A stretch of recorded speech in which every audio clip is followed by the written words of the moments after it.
Welcome back to the 12 Days of Christmas Cards 2014, Day 12 with Justine. Today is the last and final card, and I'm going to be featuring a JLo stamp, and because I'm on the design team for JLo stamps.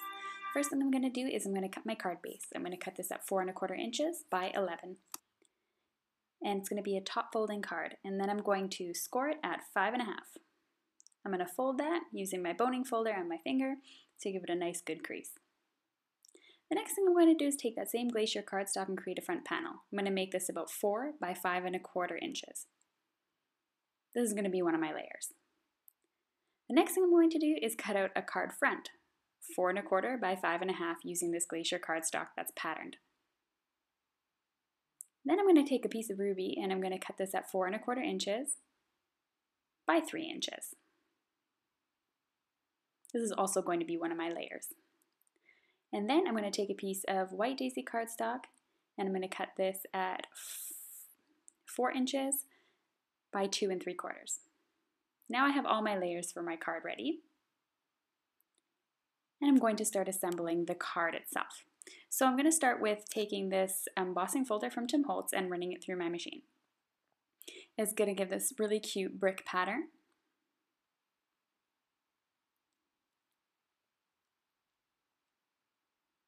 I love the way that turns out. I love this folder so much.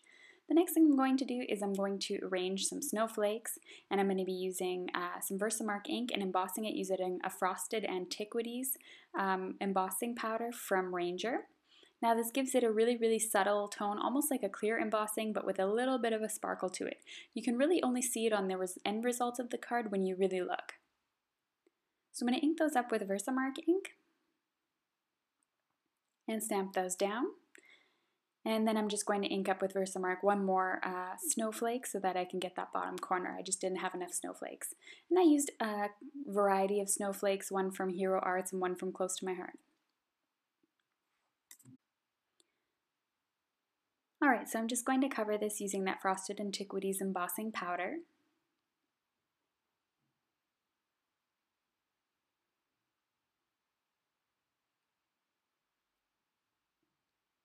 I'm going to use this paintbrush kind of to help me lift it up there.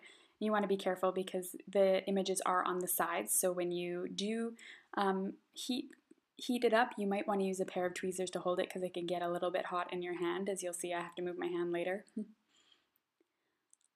Alright, and then it's going to go to sort of a clear, shiny look, and then you know that it's finished and the powder has actually melted. Sometimes it's a little hard to see if you don't have good lighting.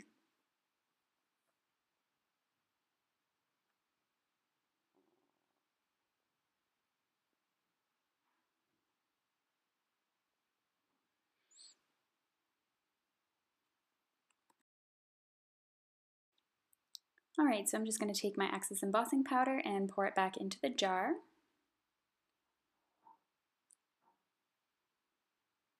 And of course, while doing so, making a complete and total mess. Okay, now I'm going to actually start arranging my card and getting the coloring done and everything like that to make this adorable Brentwood owl card. So I'm going to take all of my layers, I'm going to take my card base, make sure it's opening the right way, and add my card front. This matches my card base exactly and just gives it a little extra something. I'm going to take my embossed piece now, run some tape over that, and then sort of place it so that it has that frame around it of the pattern paper. I'm going to take my red ruby cardstock and I'm going to round the corners. I'm also going to do the same thing for my white daisy panel that I cut out earlier with the snowflakes on it.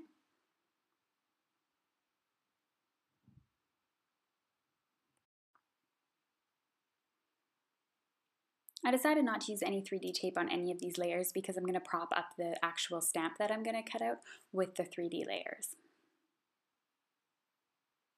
So I'm just going to center that sort of in the middle of my card and put the card base off to the side. And the next thing I'm going to do is I'm going to color this stamp. Now this stamp was actually a digital stamp from JLo Stamps, which is why I didn't stamp it for you. I'm on the design team and I really love the way that this stamp looks. It's a really cute little Brentwood owl sort of skiing. If you've seen Brentwood owl in some of my other cards, you'll know what he actually looks like minus the ski mask. So I'm just going to put it on an even faster motion for you so you don't have to listen to me talk so long and that it goes a little bit faster in the video.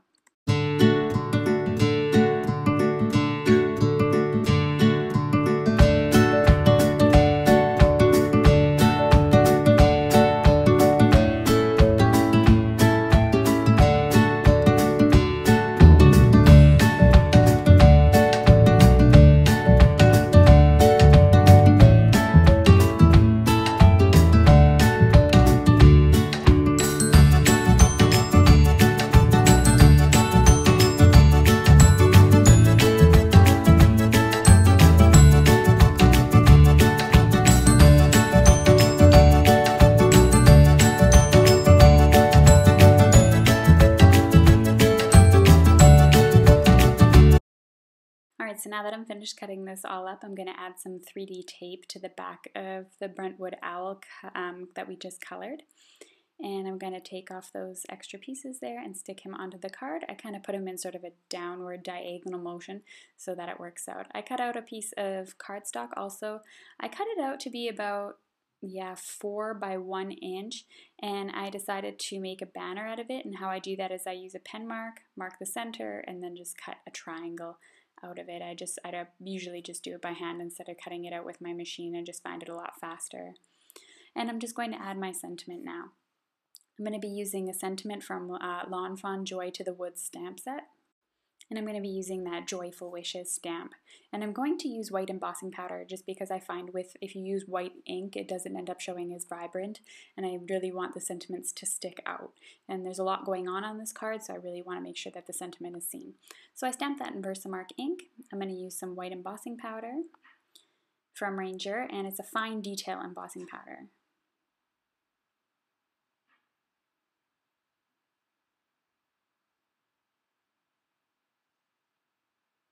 Just going to tap the access off and kind of give it a flick from behind, and you'll be able to see that I embossed this. Now I ended up re-embossing this part because I see that the H and the E kind of blended together, so I ended up just redoing it and covering it because I didn't like the way that it turned out. But overall I was happy with the idea of it. So you'll see in the picture that it's a little bit more of a clear one, and I think that had to do with I used the EK Success powder tool after I stamped the Versamark. Don't ask me why I did that, I wasn't really thinking, and I think that had something to do with it. So I propped it up on some 3D tape, attached it to my card, and I'm all finished. So there you can see is with my corrected version of the banner. And now for the final giveaway of the 12 Days of Christmas series. There will be a bonus day tomorrow. Now all you have to do is leave a comment either here or on my blog letting me know which one of the 12 Days of Christmas cards that is your favorite. So now I'm just going to go through and I'm going to show you a picture of all of the cards that we made. All you have to do is comment below and let me know which one's your favorite, and you'll be entered to win.